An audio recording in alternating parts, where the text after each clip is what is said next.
dan tidak pernah kita dengar dari telinga kita selama kita hidup di dunia. Kan kadang-kadang kita punya saudara, kita punya teman, kita punya tetangga, ya, baru pulang misalnya dari haji, baru pulang umroh, baru pulang jalan-jalan, ya, ada yang pergi ke sini, ke situ, kita dapat cerita kan Bu ya, dapat cerita, ya Allah, alhamdulillah enak di sana, udaranya seger, kulinernya enak, murah meriah. Kira-kira kalau dapat gambaran seperti itu kita kan pengen ke sana ya Bu ya. Iya, kadang-kadang info, yuk kita ke sana. Katanya di sana enak loh, langsung kita OTW. Ya enggak Bu? Iya. Tetapi surga wala udunun sami'at, yang enggak pernah didengar oleh telinga kita. Karena orang yang udah di sana udah pulang, ya itu nggak akan balik lagi. Kalau ibu mau ya silakan pulang duluan. Iya, kalau dibilang siap nggak ada yang siap ya.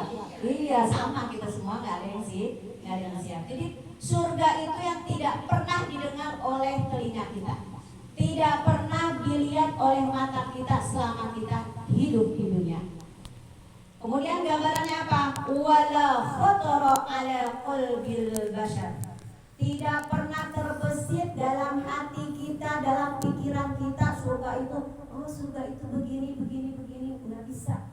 Kita nggak bisa menggambarkan kecuali kalau kita mengkaji kitab suatu kitab yang menggambarkan surga. Baru kalau cuma ngarang-ngarang Allah a'lam. Ya, cuma bayangan kan kalau di dunia itu surga dunia. Oh ini loh surganya dunia, alhamdulillah. Tapi kalau surganya yang benar-benar hakikat nanti kita akan kembali, itu Allah a'lam, cuma ada gambarannya nanti di dalam kitab-kitab yang lain kalau ibu mau mengkajinya. Atau ibu sering mengaji dengan guru siapa itu pasti pernah dengar. Ya bahwa surga itu gambarannya begini. Ya Bu ya, ada dalam surat Al-Waqiah itu ya, gambaran surga itu di mana ranjangnya, dipannya itu semua dari emas. Sampai minumnya pun dari emas. Itu disiapkan untuk siapa? Li'ibadiyas sholihin, untuk hamba-hamba yang soleh. Amin ya rabbal alamin. Insya Allah kita semua termasuk. Amin. Ya, yang pertama ciri-cirinya yang bagaimana yang soleh itu yang sudah disiapkan surganya. Apakah kita? Insya Allah. Dikatakan di sini bahwa ciri orang yang soleh cuma dua, nggak banyak-banyak. Yang pertama bertakwa kepada Allah dan Rasul. Apa sih takwa itu? Kita kan sering kalau mau ya, kita tingkatkan takwa kita kepada Allah Subhanahu Wa Taala. Tapi bagaimana takwa itu definisinya? Pengertian takwa itu apa? Ya, kalau yang pernah belajar takwa itu imtisalul awamir wajtinabun nawahi. Bahwa takwa itu mengerjakan apa yang diperintah oleh Allah.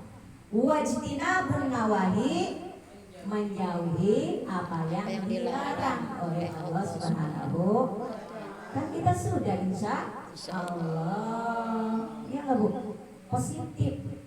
Menjalankan apa yang Allah perintah, menjauhi apa yang Allah larang. Sholat kita laksanakan, ngaji alhamdulillah, itu ya.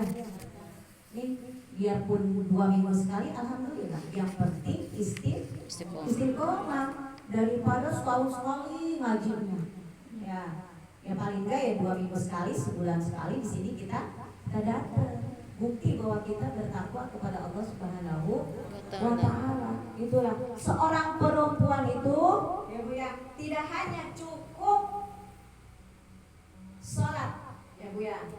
Dikatakan dalam hadis ya, hadis Nabi SAW, idza shallatil mar'atu sholataha. Ini kita perempuan nih. Kalau kita perempuan sholat hanya melaksanakan sholat wajib doang, nggak sempat nih ya, kalau kita kan ada yang banyak kerjaan ya Bu ya, nggak sempat sholat duha misalnya, nggak sempat baca Quran, cuma melaksanakan sholat 5 waktu, wasomat saumaha, dan hanya berpuasa pada bulan Ramadan ya. Wa hafizat farjaha, dan menjaga kehormatan kita dikala suami kita tidak ada bagi yang punya suami. ya kita ya. Iya. Ya, Aku nggak ada. Ya, Amin. insya Allah. Mohon maaf ya. Wa hafizat farjaha, dan yang menjaga keistimewaannya, wa atau zaujaha, yang punya suami nurut sama laki, nurut sama suami dalam yang bagaimana, tentu saja dalam beribadah kepada Allah Subhanahu wa taala.